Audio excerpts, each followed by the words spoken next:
how to confirm app install with AssistiveTouch button on the iPhone 17 series.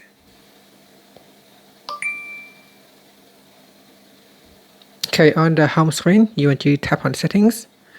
Then in Settings, we scroll down and tap on Accessibility.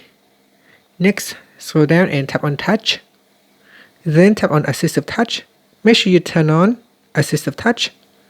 Then scroll down to the bottom and tap on Confirm with AssistiveTouch. Tap on the toggle button to turn it on. Then tap on Continued. Now double click on the side button to confirm.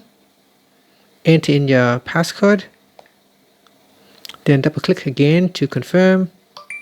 Okay, so now we have set up this feature.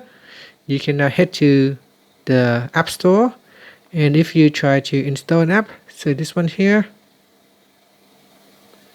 Okay, now to confirm with AssistiveTouch, you open up AssistiveTouch window, then tap on Device, then tap on More, and then tap on Confirm Apple Pay. And that's it. Using Face ID, it will confirm payment, so you no longer need to double press on the side button anymore. And that's it. Thank you for watching this video.